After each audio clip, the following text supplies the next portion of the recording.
Some of you have been were with me with the Commons Cafe 30 years ago, and I want to emphasize that because it feels like just yesterday to me, and I am it's a good thing I'm not getting older because I'd be getting old right around now. Um, so I'm going to go through a very quick history of what we call the Commons Cafe. Um, and this was a dialogic process that was based on, um, well, we're basing our work on the Commons Cafe, which is what we did, but that's going to be based on the World Cafe, which the Commons Cafe was based on. And the Commons Cafe, um, what we wanted to do is give an opportunity for people to actually talk to each other around fundamental issues, but to create a safe environment for those conversations. Um, Even back in the 90s, people were having difficulty talking through the divides that have turned into these mountain ranges or where we can't communicate to each other. And what the Commons Cafe did to do that. I don't know how many of you are familiar with the World Cafe as a concept. If you are, if you can put your meat thumb up, or if you can you can do your digital thumbs also. Um, and I thought when I first experienced the World Cafe, I thought this was a very, very good uh, effort. And I was talking with Juanita Brown, the godmother of the World Cafe, and was saying you should bring people together. The World Cafe brought people together who were in the same organization. So they started out with a commonality. I said, why don't you bring people together who have no common ground? Okay. And she said, oh, why don't you do that? So I did. And she provided some great insight for me to pull that together. Um, so the goal of the Commons Cafe was not agreement. So it's not a meeting where you're going to decide something, but to have honest communication across barriers that would normally separate us. So it was an experiment in that we did not have a predetermined destination or a predetermined point of view. Now, what I'm suggesting to us today, the cafes for a new world is different. We do have a predetermined destination, and the predetermined destination is creating a world that works for all living beings. I want to say that again.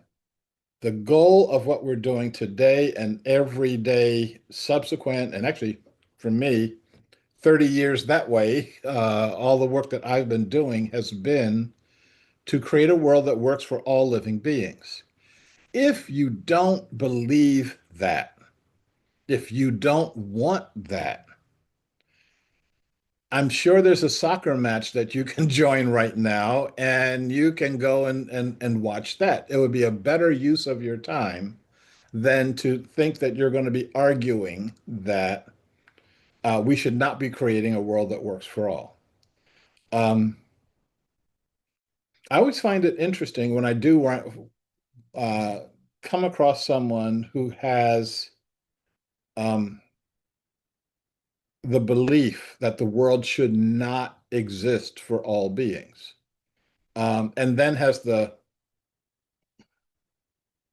was going to say either the courage or um, um, I don't want to say the word stupidity, and I'm not coming up with anything faster. So the other ways of looking at things of saying that to me, um, including people who um, you know, people whose names, if I said their name to you, you would know their name, and they just believe that the world should be run by elites, and they should think that they should be the elites. Like, okay, and then at that point, I go to talk to other people. Um, so creating a world that works for all is our foundation. Um, Revving these back up, what goes for activism in our age of civic separation, we're in our tunnel, our sound tunnel, and we're going, yeah, yeah, yeah, yeah, yeah. And all the people who are hearing us are all in that tunnel. And outside that tunnel is silence. And then all the people who might be wearing red hats are going, yeah, yeah, yeah, in their tunnel. And we can't hear a word that they're saying. We just know that they're really upset and they don't look like us. And um, we use media to negotiate between the two, but they don't negotiate. What they do is inflame both sides so that we look like we're at each other's throats all the time because we've never sat down to talk to each other and talk about each other. We wind up spending our time reacting to others without even knowing what they're saying, as opposed to coming up with responding and really actually changing our way of looking at the world. Um, we need to build up our positive energy. Um, we know that there's tremendous energy in our world to change, but a lot of that change gets steered, and it gets steered to um,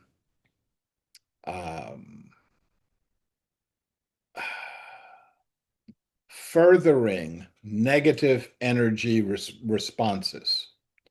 Um, and when I go out in the world and I'm looking at all the things that people are spray painting all over the buildings in Portland, and it's like, do you think what you're spray painting on that building is going to create a new society?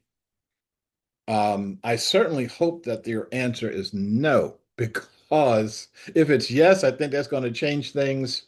Um, it's not going to. Um, so we need to develop a clear vision of a common future. That doesn't necessarily mean all of us are doing everything alike all the time. There can be, and probably should be, very clear divisions in how people see the world. And my prop for that, I actually have it with me here, is this little thing called scissors. This is a very useful tool. When you need scissors, you probably don't need anything else. And what this is two knives that are strung together, and they have oppositional energy. They never move in the same direction at the same time. But the oppositional energy creates useful results if you need scissors. And so our challenge is, how do we use the potential of oppositional energy to get us further down the line, and that actually supports both sides of the scissors. Um, Getting beyond surface issues and groups, I don't like what they're doing. So I'm going to come out and protest it. Well, I don't like what you're protesting, so I'm going to protest your protest. And none of that gets us anywhere down the road. Um, what we're trying to do is deepen those conversations, deepen them in terms of thinking about this world in a generational sense. Where are we going as a generation? Um, And most importantly, how do we put the bell around the neck of the AI cat? I think it's really possible. I think that it's doable. I think it's very doable. We just have to do it. And we have to stop the propaganda of AI is powerful. It's going to be so powerful. We might as well give up right now and listen to our AI masters. Doesn't work that way. It should not work that way.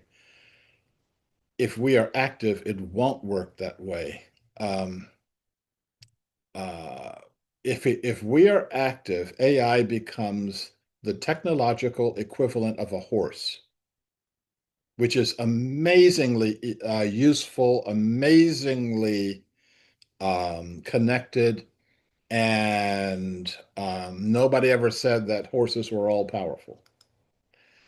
We develop a world beyond fear because right now we're being driven by our fears, and we need to be driven by something else. Um, so, a world, and this is from, see which books I've got over here. Um, this is from my book, Birthing the Nation of Gaia.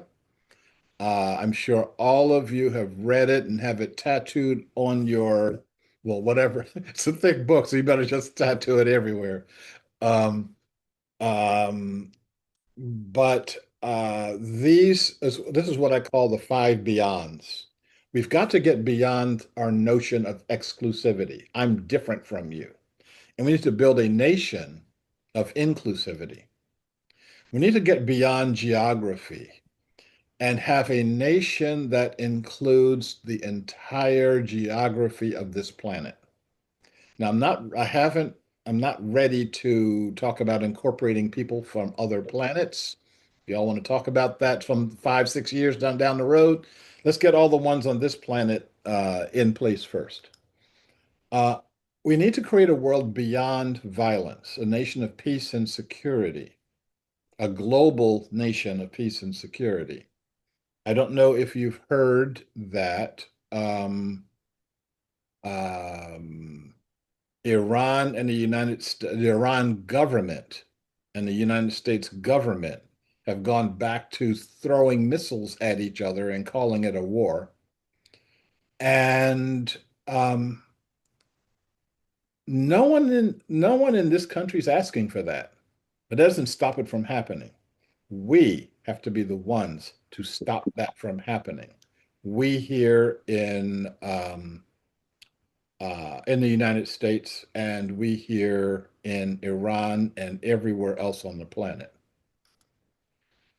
We need to get beyond religiosity and really ignite the nation of the spirit, the notion that all of us, regardless of our religious beliefs, hold inside of us flame of something, something that many spiritual groups don't even try to name, but we know it's there. And we know that this thing can unite, this thing that's inside of me can unite with all of you and can also unite with all other beings to create something that allows us to be one with each other. And the fifth is getting beyond money, to have a nation of abundance, and to have that abundance uh, for all of us to feel abundant, for all of us to feel connected, for all of us to know that whatever it is that we're generating is going to be owned by all, and it's going to be used by all, and we all can use it. Okay, I'm actually doing pretty well in terms of time. I have to keep looking over to make sure that I'm not uh, going too far on. Um, so Commons Cafe started in the 1990s. It was based on the World Cafe. Um, we called it Dialogue with Teeth. meaning you're going to be talking about stuff that is not just whatever the news headlines is. It's whatever's happening in your home at this time. Um, we did a number of these Commons cafes around the country. Um, and I stopped them after learning that what I wanted to accomplish with them actually worked. I want to work on the rest of it. There were a lot of people who were not happy about me stopping it. Um, sorry. Um, the uh, but they did work. Okay.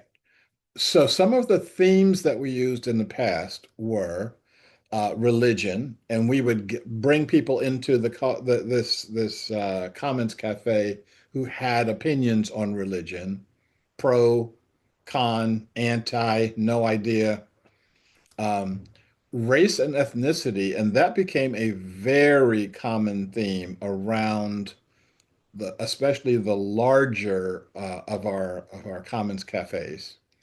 Class, generationism, and then we had a couple of specialty themes. Um,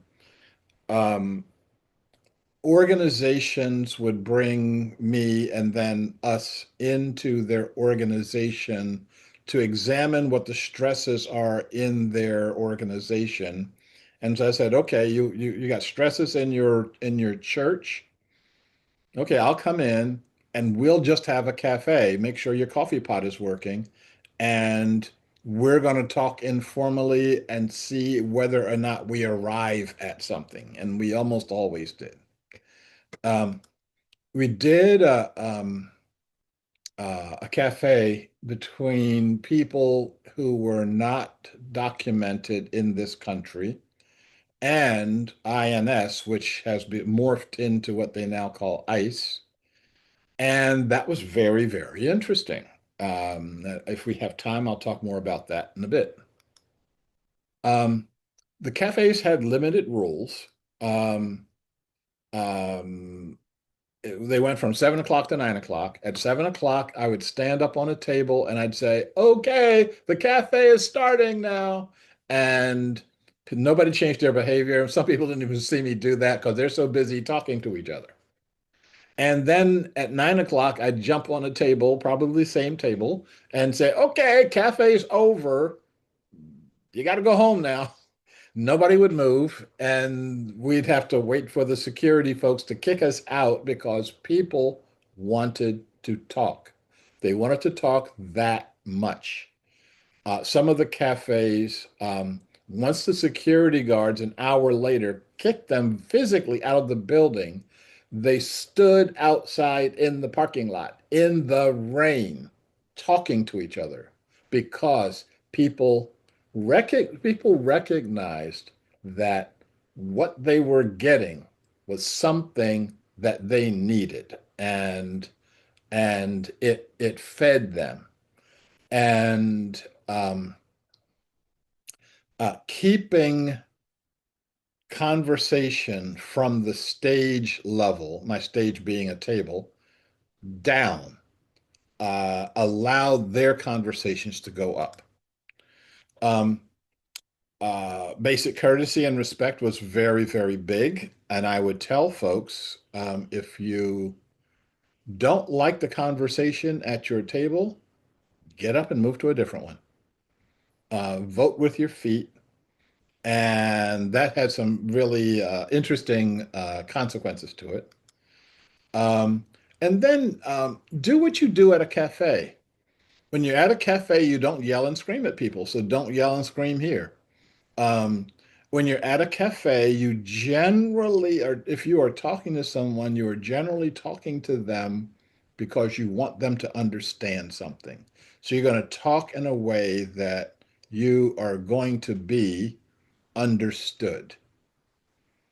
Um, I'm going to give you a few vignettes here.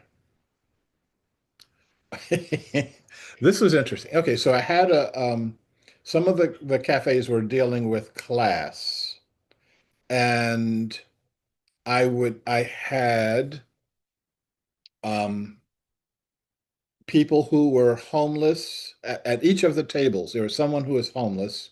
There's someone who was working class. There's somebody you would call middle class, and there was someone that you would call wealthy. And I'd go to um, a homeless shelter and say, "Can you bring 10 people to this meeting? And I'm paying for the coffee and cookies." So do the same thing with a working class business. Same thing. And I go to a rich church and I'd say, can you have 10 of your parishioners come to this meeting? And the only thing that they were told was that you're going to be in a meeting with people you generally don't talk to, and you're going to be in a meeting that's going to talk about fundamental issues. And I'd never say what the fundamental issues were. When they came in, they got a name card with just their first name on it, no organizational affiliation, etc. If they wanted to find that out, they would have to talk to people. Um, they all had coupons for the coffee and cookies. And on the table, there's a stack of cards, of index cards. And at 7 o'clock, I would jump on the table and I'd say, okay, take the first card and turn it over and read it. And then at that point, you can do anything you want to do. You can do what the card says. You can change what the card says. You can ignore what the card says. You can leave if you want to. You fulfilled your requirement for being there and getting a cup of coffee. And the first card would say something like, um, put the ages of your children and your grandchildren, or if you don't have any children, the ages of your nieces and nephews. If you don't have anybody, make some up, um, and put them in the order of the table. Okay, who's got the oldest kid? Who's got the next oldest kid? Who's got the youngest one? Who's got the oldest grandchild? And that the only purpose of that is to get their mouths moving. Everybody's mouth should be moving. It's a good exercise for your mouth. Then I'd ask another innocuous question, and then I'd ask the first question of the evening, where people can start to identify who they are. And by the time they get like 5 or 6 cards down the deck, they're talking about some really, really pot boiler issues. But they've got enough experience with each other that they can do that in a reasonable way. So one of the things that came up when we had the class meeting. Oh, I'm sorry. One very cardinal rule. I don't get to talk at the meeting. I don't get to participate at all. I tell folks that I'm going to come over and sit at your table, but I'm there as a lurker, not as a participant. And if you try to make me a participant, I'm going to get up and go to a different table. Um, that's to keep their conversation to themselves. Went over to one table, and when I got there, I know who the people were. They had no identification on them, but I knew who they were. And the guy from the rich church was saying to the guy from the shelter, "You're not homeless." And everybody else at the table was like looking for the response of the homeless guy. And the rich guy said, homeless people are nasty and dirty and they don't take baths, and you're neat and clean and respectable. Um, they're pushing shopping carts down the street. The They're talking to themselves, and they're like out of their minds, and they're mentally disturbed. And you're neat, clean, etc. So you're not homeless. And the homeless guy said, well, number one, thank you. I try to take a shower every day. I try to keep my clothes washed and clean. And I don't have a home to live in. I live in a shelter. Some of my friends live in their cars. So yeah, we're homeless. And everybody turns back to the rich guy who's got he's the rich guy is changing his consciousness, changing his parameters in the room, face to face with facts that were not part of his his worldview. And if that had been a regular meeting, we're all sitting there, and the homeless guy's on the stage talking about being homeless, the rich guy is in the stage, oh, that guy's not homeless. He's just an actor, you know. And nothing would have changed. But in these cafes, a lot changes when you are face to face with your other. Uh, Speaking of that, so we did the meeting with INS and undocumented people. When I met with a number of the organizations that I asked to supply undocumented people, their first question was, we don't want anybody taking information from us. We don't want anybody taking our names. We don't want anybody taking pictures of our license plates, etc. So I had to get a guarantee from the INS folks not to surveil them. This is before Trump, so that wasn't that hard. The other thing was on the INS side is I said no one in the room is going to be carrying a gun. And they freaked out.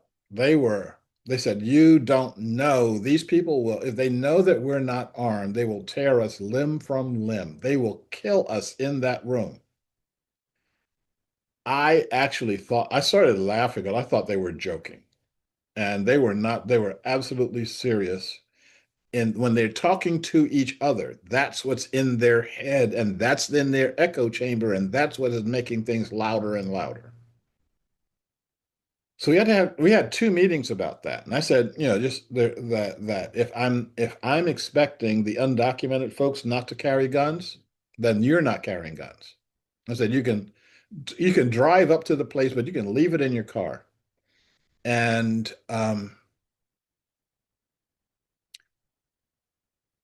by the second meeting, I said, um, I will guarantee your security. And they said, okay. Now, what they thought I meant was that I was going to carry a gun. And what I meant was, if that little abuela with the knitting needles, if she goes after you, I'm going to ask her to sit down. So we did the meeting. I mean, and when they came in the room, they were like as uptight as they could be. Everybody was uptight.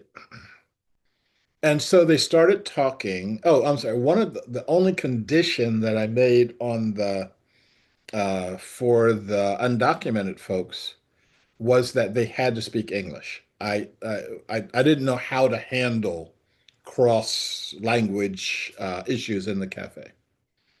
So they all spoke English, and so so I had the beginning questions, and they're getting into the questions, and about half an hour into it, the head of INS in that region, this is down in Salem, uh, he comes over to me and he says, "Are these ringers?" And I'm like, "What do you mean?" He says, "Are these actors? Like, are these real, honest, undocumented folks?" And I'm like, I said, "These are the folks you're governing.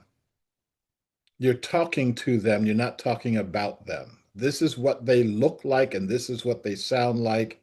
They're just regular people trying to live their lives, etc. They're not all gangbangers with tattoos on their neck, etc."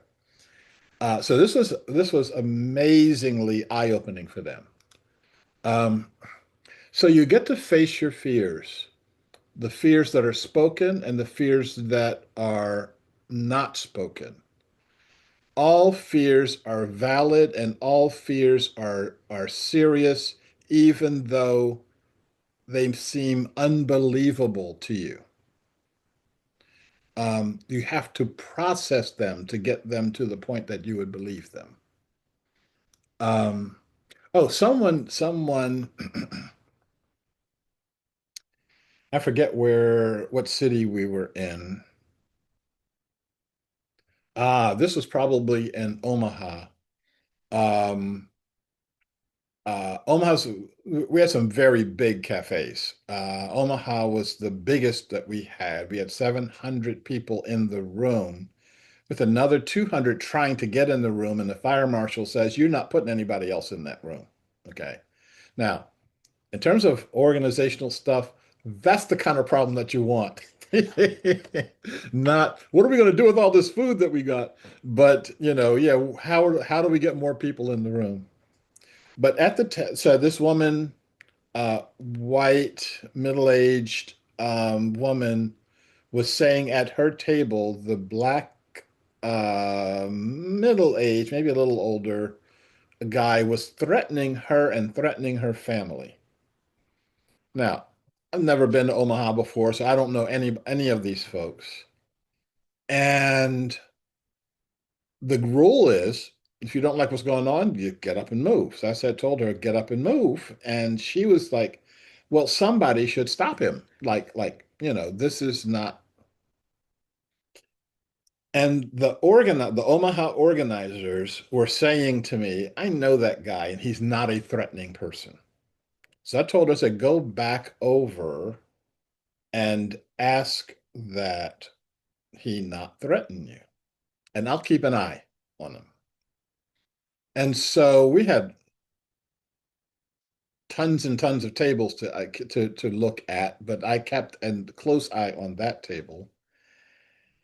And she said what she said, and he said what he said, and within 10 minutes, the two of them are holding hands and praying together. And the entire conference, which is the entire cafe, which is 2 days, they were inseparable. They took their bathroom breaks together. Okay.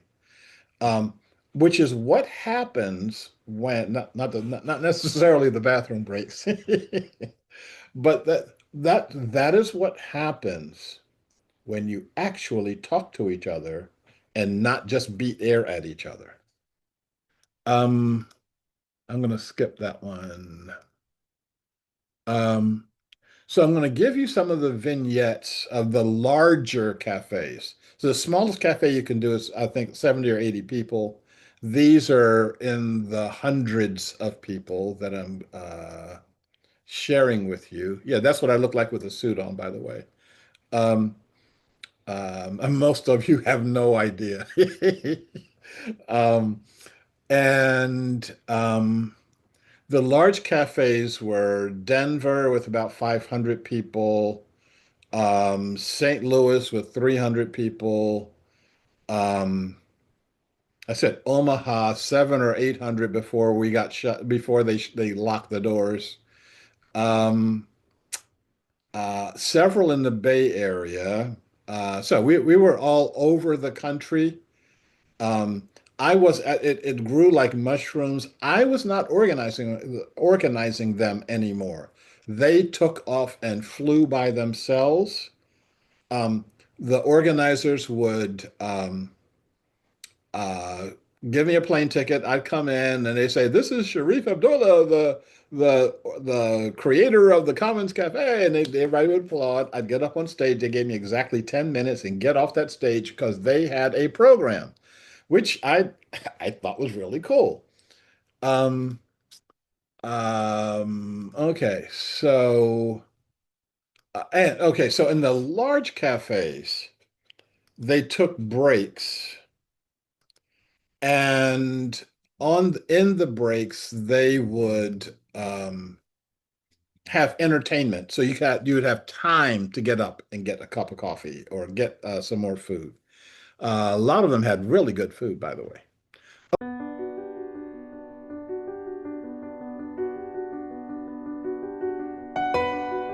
So I want to talk about what we're going to be doing, no, what we're doing right now, okay? And then what we're going to be doing in September and what we're going to be doing in 2027. We are not going to redo the Commons Cafe. I gave you all that information so that you can know what that there's a basis for doing this, that we've got some experience in the world, and it's time to use that experience to connect people and connect people with concepts that will lead to the world that we actually want to live in, the world that actually works for all living beings. Um, and so, our the, we're doing this. So June, July, and August, I'm going to be testing the grounds for the new World Cafes. Um, So what we're doing right now is you're in the first pilot session, which is what it's all about. How are we going to be doing this stuff? This is the time to ask questions like that. Next one is going to be until 25th of July. Um, I want that to be so this is Zoom only right now. Which is the reason for that is I've not been able to find a suitable common space to have these. I will do that by the 25th of July, even if we have to have this out in the driveway next to my building here.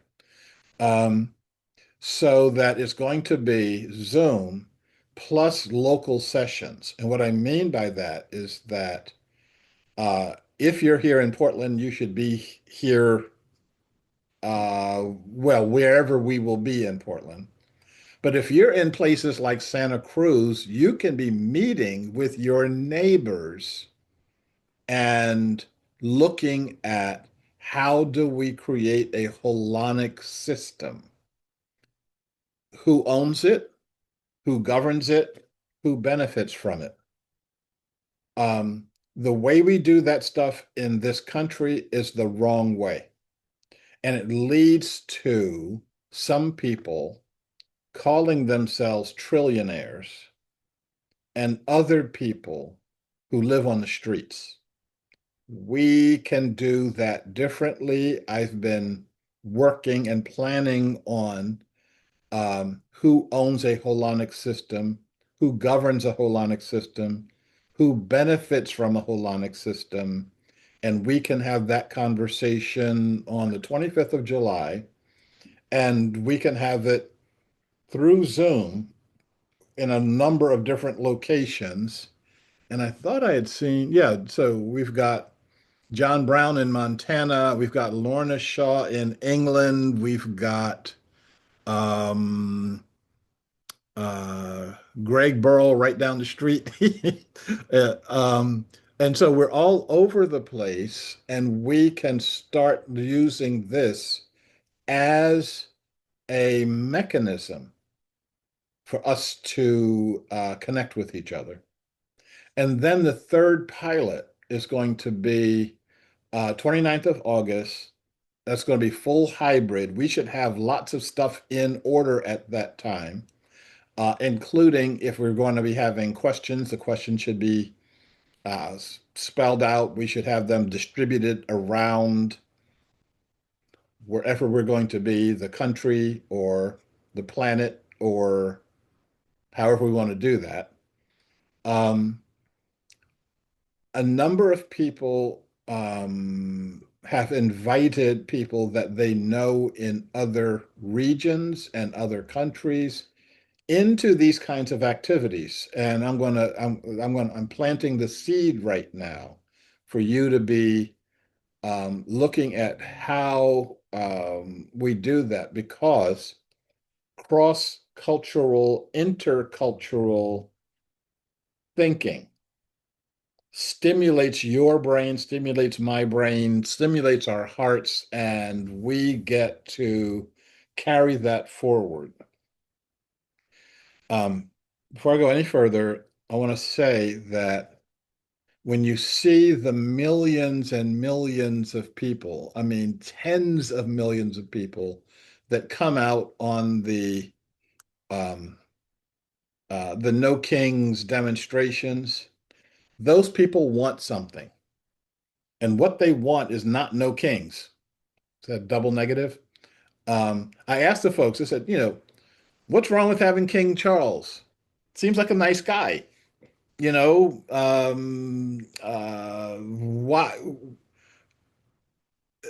it's making a nonsensical statement because Trump would be the first person to say, "Oh, I'm not a king," and then he goes and does whatever the hell he feels like doing. And what we have to do is make statements that are meaningful for us. And the meaningful statements for us is how do we govern ourselves for the common good? How do we create economic situations that don't allow all of our wealth to be accumulating in one basket at the expense of all the other baskets? Um, okay, so that's what happens for the next 3 months. Um, and then starting in September, we do a rolling launch of these cafes. The 26th of September, and these dates are selected. I can be talked out of them, but we've got something to work with here. Um, all of these dates are the closest to a new moon in our areas. Um, so September 26th is launching the Consciousness Cafe. 24th of October is launching the Holonic Cafe. And 25th, 21st of November is launching the Civilizational Cafe. By Consciousness Cafe, and I got to talk faster now because I'm behind my time. How do we practice living in an inclusive, common consciousness? Do we share consciousness? How do we replace the consciousness of I am separate with the consciousness of we are one? And if I can find this in um, 2 seconds, um,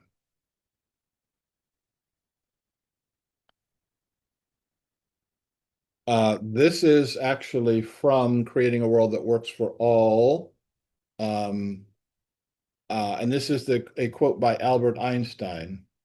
A human being is part of the whole, called by us universe, a part limited in time and space. He experiences himself, his thoughts and feelings, as something separated from the rest, a kind of delusion of his consciousness. Okay, so your experience of yourself as being separate is a delusion of your consciousness. This delusion is a prison for us, restricting us to our personal desires and to affection for a few persons nearest to us. Our task must be to free ourselves from this prison by widening our circle of compassion to embrace all living creatures and the whole of nature in its beauty. Now, that's a really great statement. How do you do that? How do you operationalize that? That's what we will be talking about in the Consciousness Cafe. Um, then in October, we've got the Holonic Cafe. Can a blended, connected consciousness of all humans, of all beings, form the basis of an economic and governance structure that works to benefit all who participate? Is this relational society beneficial? Is it desirable? Is it inevitable? I guess I should add to, is it impossible? Um, is is this something that people actually want? Is it something that will will satisfy some internal needs that we have? And then the third one is launching the civilizational cafe, and that's going to be the big one. How do we create a new society, a new civilization? How do we change from fear and toxicity to nurturing vision? How do we create a civilization that will grow beyond our current crises and upheavals? Actually, I should say, how do we create a civilization that doesn't feed our current crises and upheavals? A civilization that incorporates all peoples and all cultures. A civilization that incorporates all beings. A civilization that will last longer than, a voting cycle. How do we create one that will last thousands of years? Well, again, I think that the easiest thing about creating that is for us to ask the question and watch what happens when we are asking that question. So we bring together some really intelligent, really positive, heart-centered, and future-focused people, not focused on our fears, not allowing ourselves to be focused on our fears. Help All of us will help each other to shrug off the fears, depression, and malaise. All of us will help each other to maintain our focus on a future that works for all. Well, that's, I think, asking an awful lot. Um, but then I think that we've got an awful lot of energy that we can put into this. So I am going to return to the group, and I am going to ask for questions, comments, thoughts, opinions. If you've been with me, you know that you can raise your digital hand, um, as Esther just demonstrated. um, or you can wave your meat hand around if your camera's on. That doesn't, if your camera's not on, you can do anything you want to do and I won't see it. Or if you turn your microphone on, if I look over that way, I can see it, see your microphone going on. And I can then respond. That's probably the least. And Esther's nodding like, yeah, he never pays attention to that. Um, but I do once in a while. Okay, so Esther, if you unmute yourself, you can probably Yeah. say something. Yeah. All righty. Yeah, boy, I really felt heartened by your plan. That's been my vision for a long time. And I participate online with the Urantia University Institute cafes. And we talk about, you know, unifying in terms of spirit from a spiritual point of view and understanding that we're part of the same whole and recognizing that there's a part of the whole inside each one of us. I mean, that's that spark that you were talking about. We all have that in common. And to recognize that, it makes me think that this is like church. It's what we all wish church was, Yeah, unifying. thank you. Yes, indeed, indeed. What it ought to be and and what we need. Yes. Yeah, yeah, because unifying our souls is exactly what we need to feel like we're all in this together.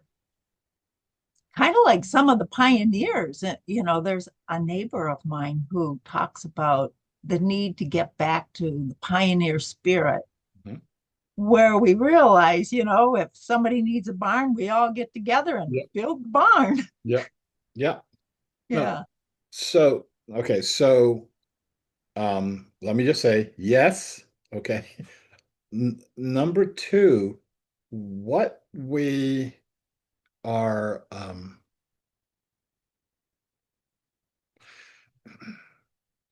this happens many times in doing the Commons Cafe, which is one reason why people were really pissed off at me, because I said no, no more. Um, Hopefully some of those folks can forgive me and we can get started in something that's longer now, that something that has multi-month, multi-year. You can grow into this. Um, the thing that when you say like church, um, the early Christian churches were just that. People meeting in somebody's house and sharing their view of the world and sharing their spirit. And I'm thinking about the Quaker Meeting House. You get up if you feel moved, you sit there if you don't. Um, you get a sense of the whole.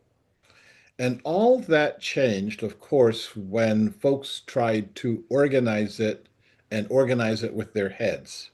Um, and that's what led to all of the, my pope's bigger than your pope.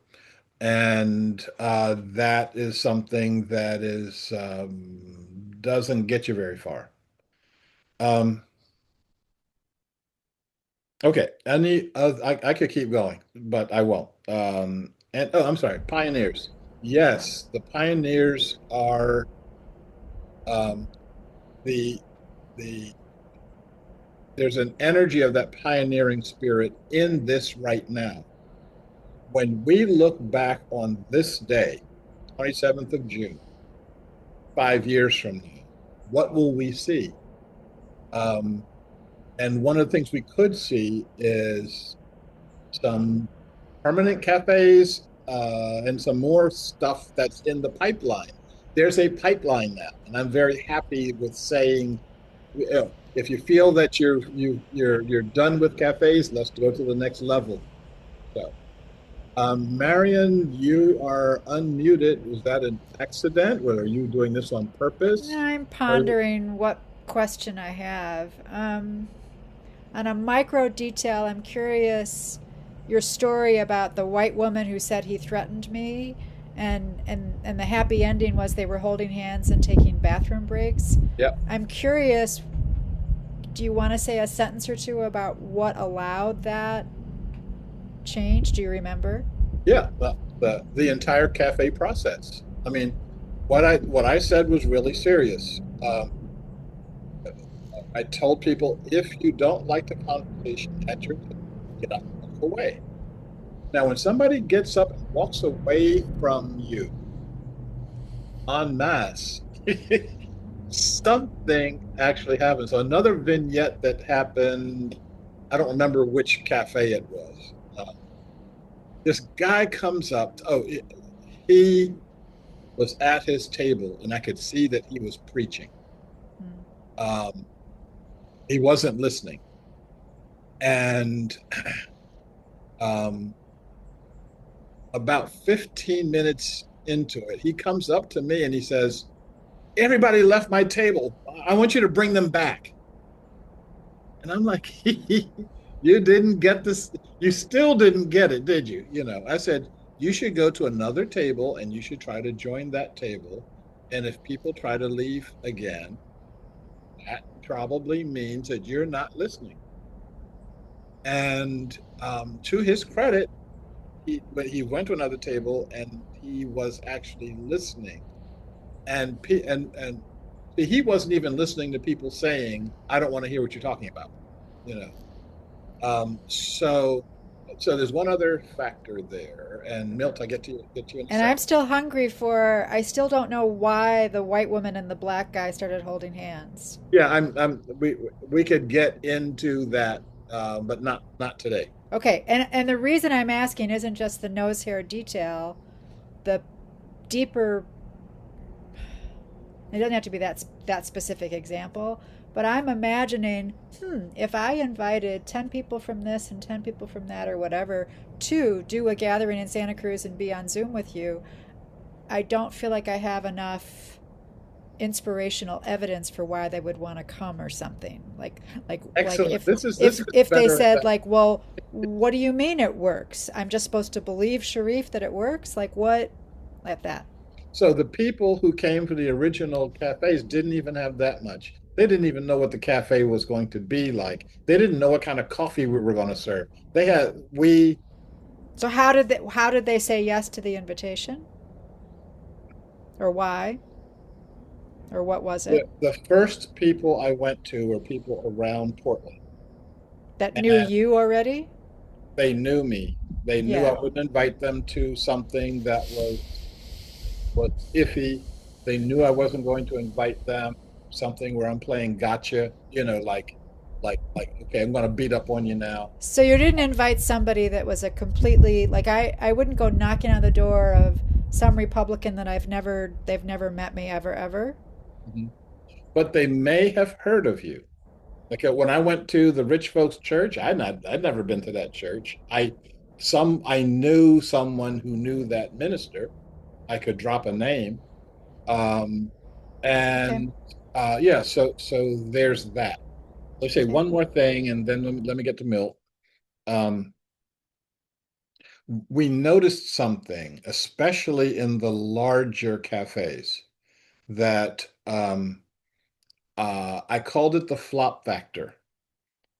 That when people start at the cafe, everybody's sitting at tables, you've got your coffee cup in front of you, you've got your cookie or croissant or whatever, and they're doing the first card, they're telling each other how many children they've got, etc. And everybody is sitting straight up. They have their hands perhaps on the table, but they're sitting straight up. And then when the conversation starts to get juicy, they all flop forward and they put their elbows on the table. Once the elbows hit the table, that is a real honest to goodness connection, and people will keep that connection. So, I've tested this. Before people flop forward, I will say to them, okay, we have to abandon this table. Can you get up and go to another table? And people were like, yeah, okay. They'll get up and they'll go to another table. Once their elbows hit that table, like 10 minutes later, I'll walk over and I'll say, look, we have to abandon this table. And they say, like, can you get somebody else to abandon their table? We're in the middle of a conversation now. And it's not that people will agree with each other. It's that people are connected to each other. And that's a connection that is invisible, but completely tangible. I can show you video of the big rooms where people are flopping forward to the point that I'm saying to the organizers, people on table 27, they haven't flopped yet. And is there some problem with them flopping? Hey, you're late, So anyway, so we've got some technique behind this, but we don't need the technique. What you need is the invitation. and you need to be the kind of person who would make that invitation. Okay. Okay, Milt. Okay, Milt. Oops. I'm trying to point. I turn my camera around so I don't see the what I used to see. Okay. Thank you. Thank you, Sharif. Thank you, everybody. Sharif, particularly, thank you for experiencing, creating the experience. I think that taking that step is huge. Um, and my thought is that this process can be integrated with a number of other processes because there are cultures who are much, much better at listening to each other and being community than we are. We've kind of created a country based on a lot of ego, and it's, the Constitution itself is about I, me. It's about um, rights instead of responsibilities, that sort of thing. So there's these major shifts. Um, but I'd like to say that I think the growth of this will be to understand that there are these other techniques. And talking to Marion, came up for me in work that I've done that I think will be integral to doing the cafes. One of them is appreciative inquiry, where you get people to come and sit down and talk about the things that they cherish in life and the values they live to assure that those value that the that this goal of living together in community is met. Um, and I did that when I brought teachers together with their community. And I had the children do the invitation by doing an appreciative inquiry of asking community members to come to this cafe. It wasn't called a cafe, but it was a cafe. Um, and it was in a community that was starkly divided. I kept being told this will never work. These people won't talk to those people. Look, the same kind of thing that Sharif's been saying there. And lo and behold, we had what was essentially a cafe, and 75 to 80 people showed up, and the teachers, and what it was all about was to see if they could define their desired future in their community around 6 facets of being sustainable. Well, And I me, am going to let me just finish saying this. well, we're way behind time, number one, and number two, this conversation is for next month. How do we do this? Okay. And if you bring it up now, we don't have a container to hold it.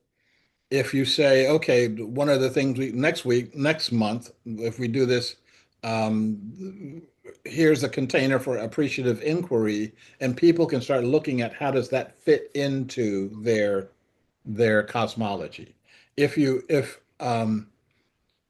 the the process being, unless folks are, I'm 15 minutes behind, unless folks are going to plan on being another hour on Saturday, on your beautiful Saturday morning, we're going to need to limit it. Um, so if you have a specific question about what we're doing right now, okay. If you're going to bring other stuff in, let's bring it in when we've got time to bring it in. Okay, so my specific question would be, do you see these being large, grandiose cafes in the future? Or do you see a large number of much smaller cafes coming because local indigenous people are working with local non-indigenous people to solve local differences? Yeah, that is a very good question. Um, I will answer this as a teaser. Unlike other cafes, I'm looking at the entire process as needing money. I also am looking at this entire process as generating money. Think about how much money Starbucks generates without any conversations. Okay. With almost the opposite of conversation. Okay. Um, Now, this is the kind of idea that somebody smart says, I'm going to create conversation cafes, and they go and do it, and they start making millions of dollars, and then they start looking at how many houses they can buy, et cetera, et cetera.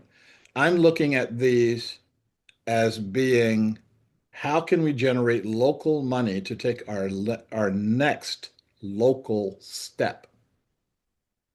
And and that is money. Some of that money goes to Commonway, but a lot of that money stays right where it is. Think if Jeff Bezos did something like that, what our country would look like, as opposed to just staring at his largest yacht in the world and either loving him or hating him based on nothing. So yes, we definitely will be talking about that. That was just a teaser. I'm going to talk about what I said I was going to talk about, which is the Velvet Revolution. This is something that I've been very interested in over time. And this is uh, the work of revolution. I I've been a student of revolution for a long time. I remember even in single digits. I was raised in Camden, New Jersey. We're a city in America. Um, and right across the river from Philadelphia. And we would go over to the Revolutionary memorials um, as class visits. And we were, we get the blah, blah, blah lecture, and 99% of my fellow classmates are cutting up, acting up, completely oblivious to what's going on. And I was paying attention, and I remember um, thinking about as you're going up to the second floor where the hall that they formed the first American government. That's not true. The first United States government. Um, and I remember just thinking, Thomas Jefferson walked up these stairs. George Washington walked up these stairs. Benjamin Franklin walked up these stairs. These were like real people. And they were sitting at these ordinary desks and, saying whatever they said. And whatever they said and whatever they did was created a society that we're still living in for good and for bad. Um, we can do that. But in order to do that, we have got to change how we are doing our lives, how we are doing how we're connecting with each other. Um, if our founders had dealt with the issue of slavery, not from a self-interested, um, important way, but in a way that is what is going to be good for all, we would not have had the 300 years that we had, 250. And so our challenge is how do we address um, our reality? Um, do we have um, people of the caliber of a George Washington, a Thomas Jefferson, a Benjamin Franklin. I would say yes and no. The yes part is, yes, I believe that they're here, but they're probably in prison. If they're not in prison, they're saying all sorts of strange things and trying to get people to listen to them. And they are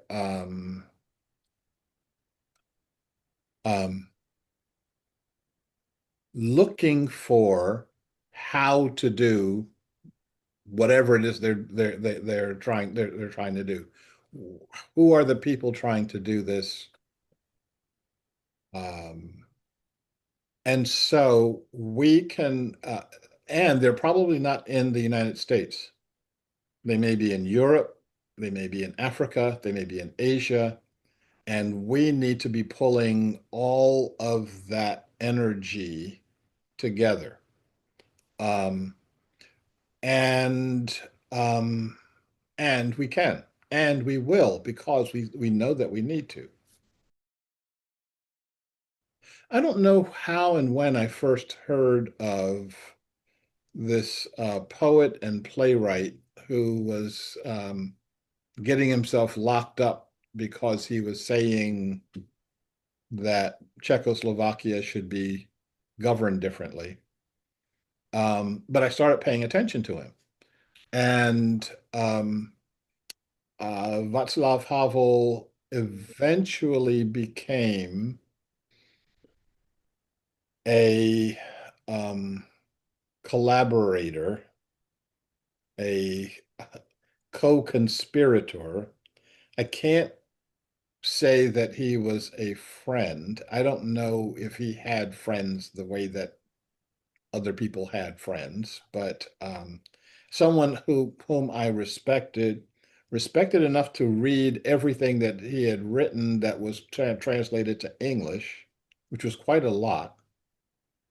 And I find it really interesting that the man who had the most powerful nonviolent revolution, the man who defeated the second largest superpower on earth without firing a single shot, without any level of animosity toward the Soviets. He just said, you got a bad system. We don't want your system. We want our own system. And that was enough to put him in prison.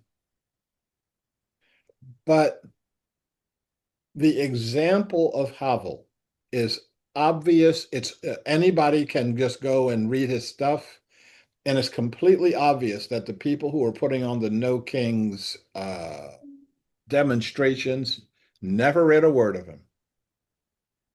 They didn't read him because they didn't think that he was important. And I don't understand why they would think that he's not important because they want to do things a particular way, and Havel is not asking for that particular way. Havel was saying that we don't have to it's not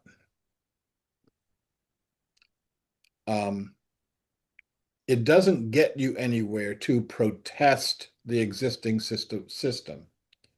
What we need to do is figure out what is the system of governance that we wish to have, and then implement it in my own life, in my own little apartment here. Implement it with my friends and co-workers. Implement it with my neighbors.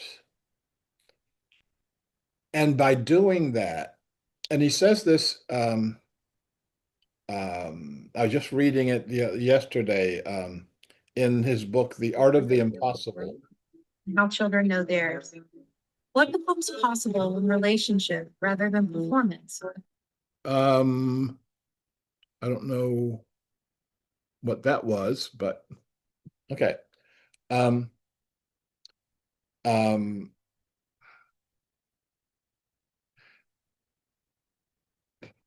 he said in the book, The Art of the Impossible, that we're going to do this. We're going to fill up the space that's allowed to us with all of our ideas. And we'll just keep pushing them out, pushing them out. And he says, I don't know where that's going to lead. Well, we know where that leads. It leads to the Soviet Union disappearing because he ignored it. He ignored it to death. And us coming up with this whole new system that's based on the values that we've been espousing. We've been doing the exact opposite. We have been, through our actions and through our attention, strengthening the system that we say we don't want. When I say, Trump is the second coming of Jesus, that strengthens Trump. If I say Trump is the Antichrist, it strengthens Trump. He feeds on positive and negative energy. And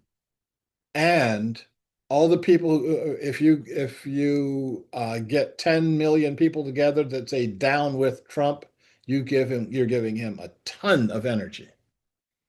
Um, I think there's something different that we can do. In his first administration, I think I actually said his name out loud 3 times. I never listened to the sound of his voice. I did not spend any time looking at pictures of him. Um, if when I would see the outrageous things that he's doing, and I would register, okay, that's outrageous, but I don't need to talk about that. I'm going to talk about the nature of the society we need to create. That is our goal. That is the goal of the cafes and what follows. Um, our child, uh, our activity needs to be focused on a world that works for all living beings. This is the story that Havel told that I think was really relevant. He was saying that when he wound up in a Soviet prison a couple of different times, I think for a total of 5 years. And at one of his times in the prison, he was his job was pushing the laundry carts around, um, uh, getting the laundry for the prisoners.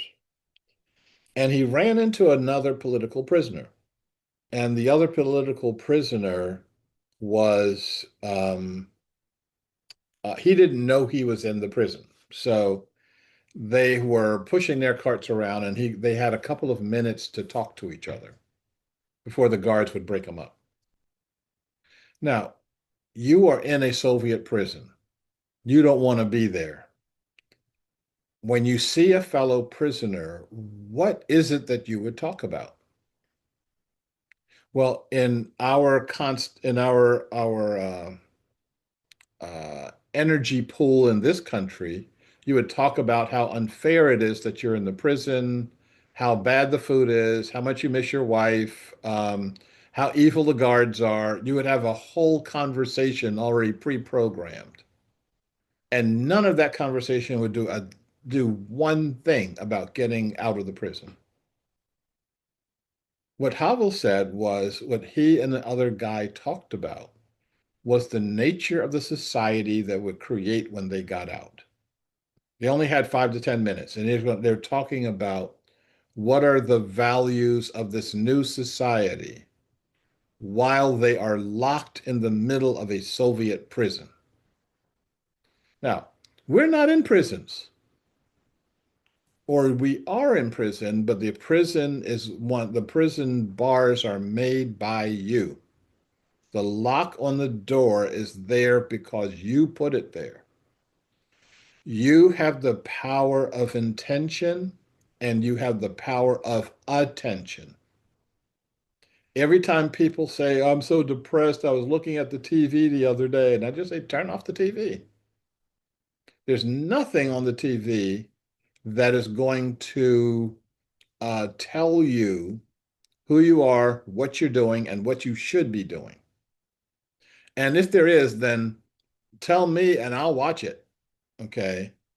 Um, so our challenge is how do we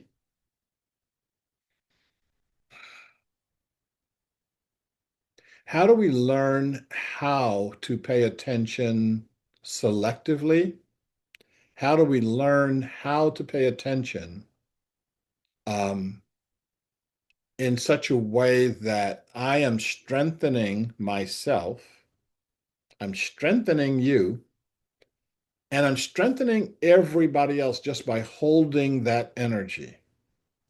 And when we talk about holding energy, I will spend some time on that in the future. But when I'm doing good, I can walk down the street and the crazy screaming people will stop screaming and will stop being so crazy. Okay. When I don't, I have to start looking at, okay, what energy do I have that's not allowing them to stop? Okay. Um, so I read the Einstein quote. I'm going to read the Havel quote. Um, and Havel said, actually, I like you can see the one that I put in the flyer. I'm going to read a different one here.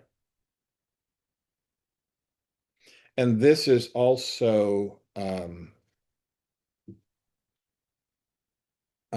in Creating a World That Works for All.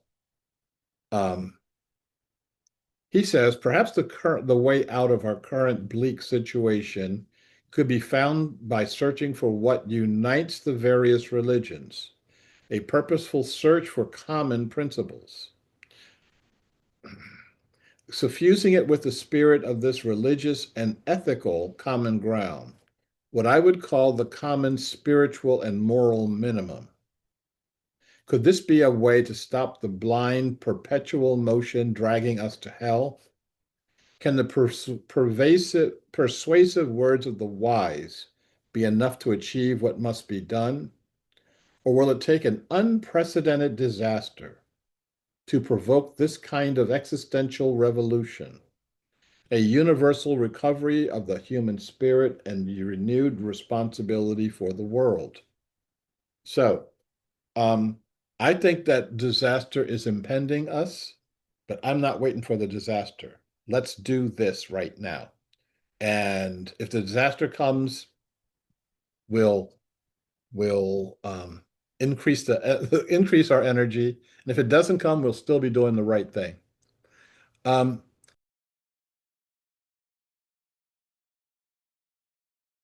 I'm just going to read through some of the chat that's been piling up, and sorry that I wasn't paying attention earlier. Um, Esther was saying how Esther is able to both type and talk at the same time. That is just really interesting. Life is full of gambles, and yes, the cafes are a gamble, and it may work and it may not. Community is always good. Not everyone is going to be called to do the same things in order to accomplish good health for the whole. And I think that may be the definition of holonic consciousness, because the doesn't we can be in the same community, but um, we don't have to be doing the same thing at the same time. But we can be in the same community. Marion says, remember the World Cafe from years ago, but don't recall the specifics. Our time is up now. Esther said, every wise prophet leads to the love God has for all of us. And this is an interesting point. When I talk about revolution in this country, people automatically assume I mean a violent revolution, that we're going to have to get guns and march down the street and line people up against the wall and shoot them, etc. It's like, yeah, there are violent revolutions around. There are also velvet revolutions around. Which one you want? Okay.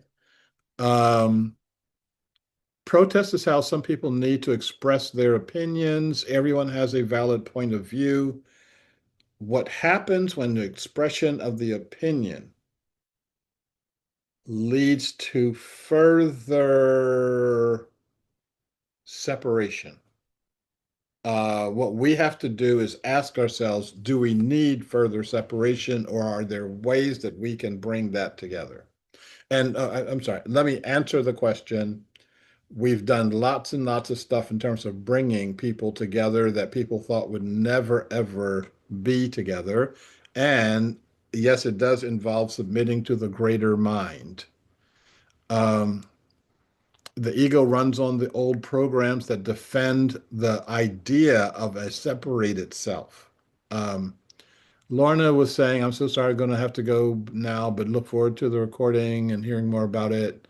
Uh, um, J.A. Williams, I guess that is, asked, "Do or will you have cafes in the Northeast?" I'm from New Jersey.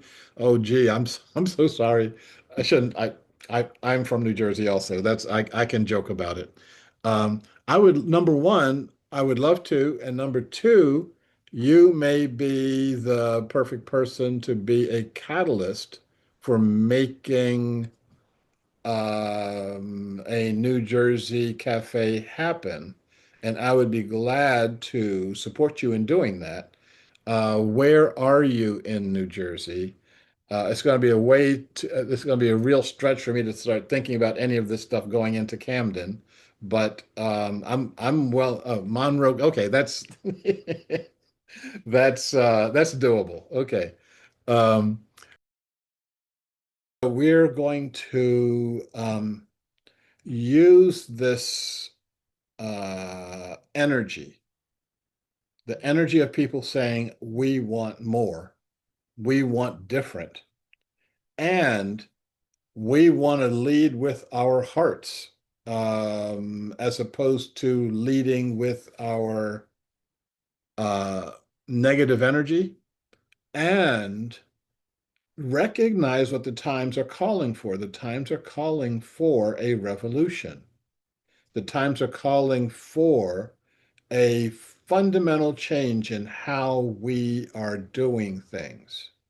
Part of that fundamental change is moving both forwards and backwards. The forwards part is um, there are 8 billion of us on this planet right now. Getting us fed, getting us sheltered, getting us, um, you know, where our hearts can be heard by each other is going to take an awful lot, and a lot more than we're being offered right now. For those of you who actually live on Mars and haven't seen what's going on lately, the FIFA World Cup is being in played in this country and Mexico. I am paying absolutely zero energy to the game. Um, I'm paying a lot of attention to how people from other parts of the world are acting when they um, come to this country to have fun. And some of the actions that they're doing, I am just like, I think it's a hoot. And we should be doing this more often.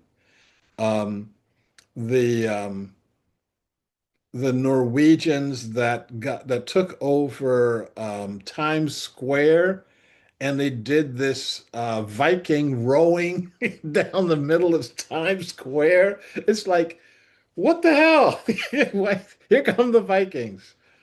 Here come the Vikings back. And they're um, and Marion said, would you say New World Cafe? Let me see. It really helps a lot when I put my glasses on. Oh, okay.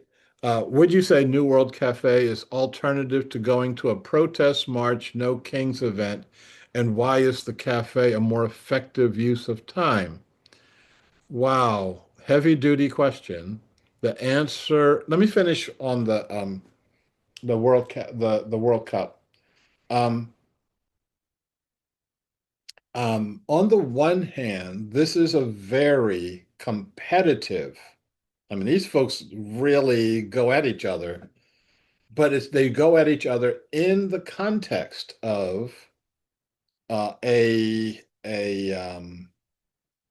game, and the folks who paint their faces blue and the folks who do there's like all this craziness, but the craziness is within a context, and we should see how that context gets played out, and we should be trying to play those things out. We can actually have fun, and we can do things that make money that actually lead us closer to this notion of holonic consciousness and a world that works for all. For those of you who are not in Portland and you've never had the experience of the Midnight Naked bike ride, um, I've only been an observer. Um, if I get out there, if I get out there, I'll let everybody know. Okay, you can line up and take pictures.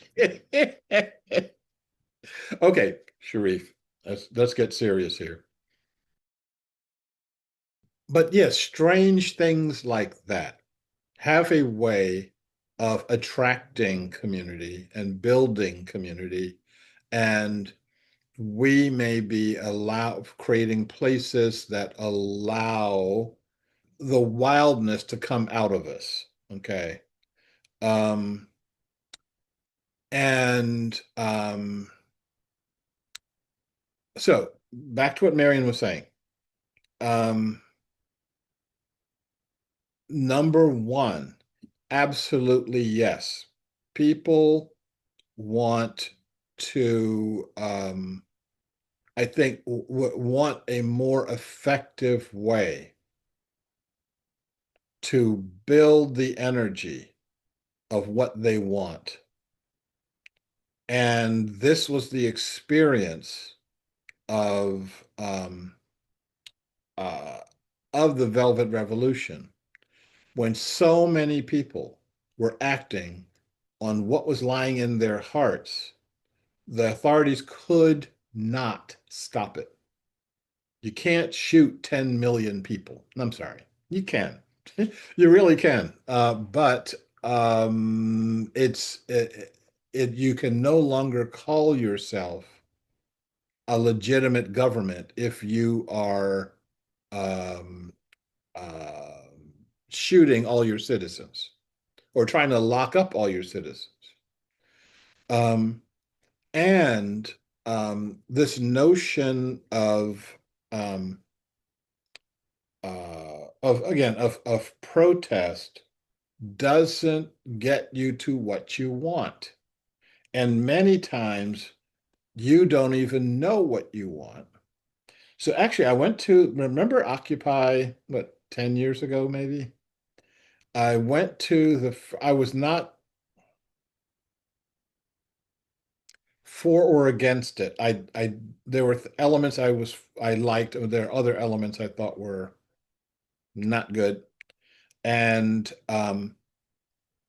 I went to the first one in Portland, the kickoff in Portland, and there were people standing within sight of each other, holding up three different signs. One sign said, "Reform the Fed." The second sign said, "Abolish the Fed." And the third sign said, "Smash capitalism." Now, so these are people who show up at the same event, and they have three completely diametrically opposed goals. And there's no there's no context for them to ever talk to each other about those goals. That is not what we don't want. That does not allow thoughtful consideration, exploring ideas. If you remember my story about the watching the ants trying to get this large beetle down into their nest, and they were applying three, four, five different techniques for doing it. Um, they all had the same goal. The goal was beetle in the nest. Some had picked the beetle up and just trying to shove it down this tiny little hole bodily. Some of them were hacking off the arms and legs and lots of legs, and bringing them down in small chunks. Others were under the shell, pulling out the meat and shoving the meat down the hole, and they um, all together, by approaching different tactics, they all accomplished the same goal. One of the things that I learned um, is no ant can tell another ant what to do. I think that's going to be applied to our holonic governance structure. I can't tell you what to do. I can tell you what I'm going to do. I can tell you that it's going to be easier for us to go that way. I can tell you lots and lots of stuff like that, but I can't tell you um, what to do. The New World Cafe and all of its other activities um, is going to be more effective just simply holding the space for this energy to exist in the world. From my work in Sri Lanka years ago, when we are trying to get the Sinhalese and the Tamils to stop killing each other, living on this beautiful island, living in paradise. And what will people do there in paradise? They'll shoot each other. And if they can't shoot each other, they're going to get sticks and bash their heads in, unless they change their consciousness. Um, so we were putting on these huge, we meaning Sarvodia, we're putting on these huge peace meditations. 50,000 people, 100,000 people, 200,000 people. The largest one I participated in was 500,000 people. And this wouldn't even show up in the newspapers because the newspapers didn't have a context in which that fit. Newspapers are used to telling bad news, divisive news. When we were doing the 500,000 people um, demonstration, I was contacting the Western press. I was contacting CNN. I was contacting the BBC and saying, we're going to have 500,000 people dressed in white meditating for peace. Do you think you're going to show up? And the guy at the news desk from the BBC said, "Do you think there's going to be violence?" And in um, in hindsight, I should have said, yeah, the Tamil Tigers have promised to blow up the entire thing. And they would have every camera in the BBC there to get the blood. Okay. To get the piece, BBC didn't show up at all. That didn't send one reporter with one camera. Um, it's not, that's not in their consciousness. We need other media we will develop other media that will have other consciousness. Um, so the protest march paradigm still persists because that's what people think you do. Right. It's the knee-jerk response, Exactly. um, as opposed to what is the best thing that we can do here? What is, you know, okay, back to Sri Lanka for a second. I'm going to do a wrap up, but I'm also going to hang on the line for those who wish to hang on a little longer too. But let me tell you this: the wrap up, um, Sarvodia, and I need to do a whole thing on Sarvodia and Sri Lanka and the time I spent over there. But there are times when these two ethnic groups would rise up into what they would call communal violence. Um, all of the Tamils in a given area would go to a Sinhalese area and burn down their houses. All of the Sinhalese in a given area would go to the Tamil area and burn down their houses. And Sarvodia worked in all of these regions, all these areas. And the question was, what can we do? And from Sarvodia's point of view, we don't have the resources to monitor this. We don't, we would tell our district coordinators, do something. When you saw the energy of the communal violence growing, do something different. And I don't know what the something different is, but try to steer that in a nonviolent way. And so they would, if they saw communities getting upset, they would, well, let's march on City Hall. So they would lead a march on City Hall. Or let's do a conversation with that community so that we can hear each other's grievances, etc. Army would go around trying to quell the violence. And the way the army quells violence is pull guns out and start aiming them at people. And if they shoot enough folks, there won't be any more violence, or all the violence will be directed at them. But when they came into an area, their first question was, are there any Sarvodia workers here? If the answer was yes, they just pulled right out. They said, this is an area that will not go violent because they got Sarvodia workers here. Um, Somebody studied that, by the way. It was pretty cool. Like what is the force that stops violence?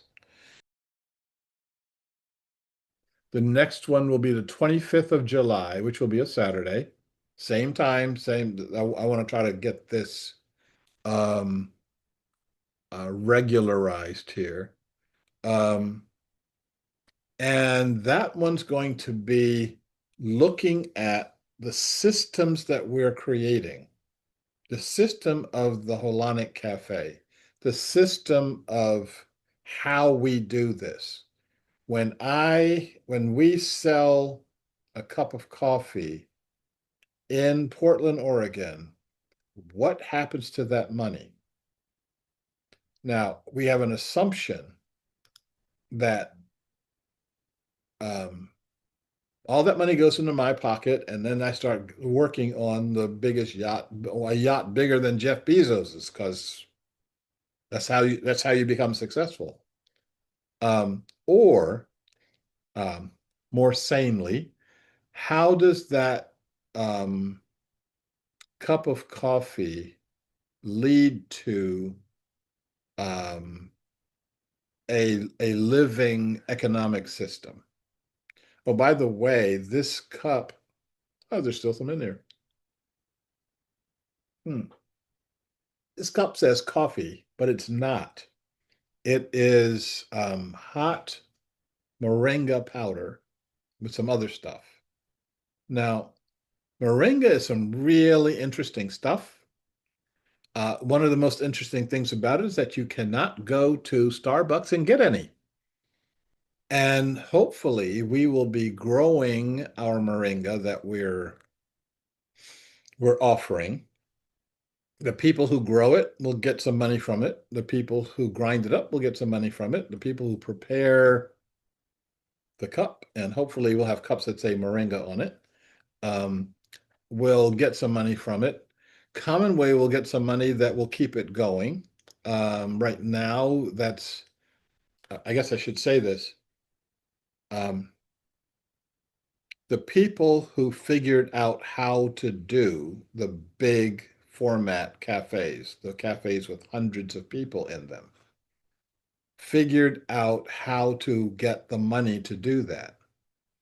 There are lots and lots of local civic groups that threw thousands and thousands of dollars into it so that there were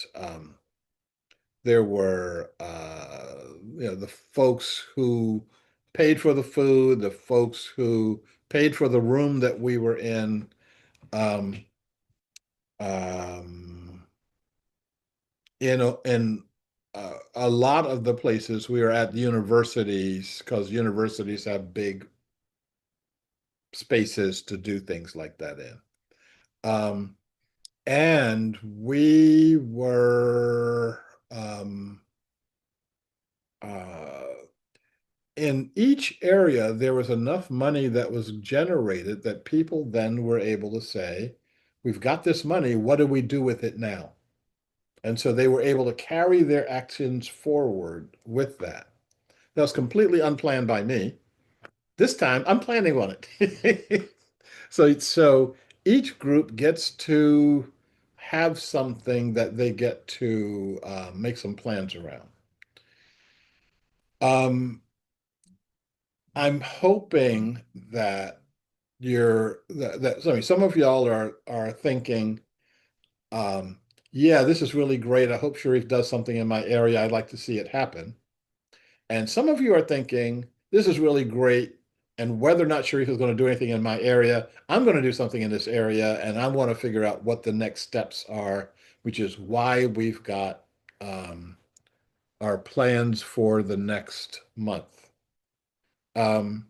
If you want to talk about this even more, I will. This is a possibility, and we can do a couple of other meetings between now and then.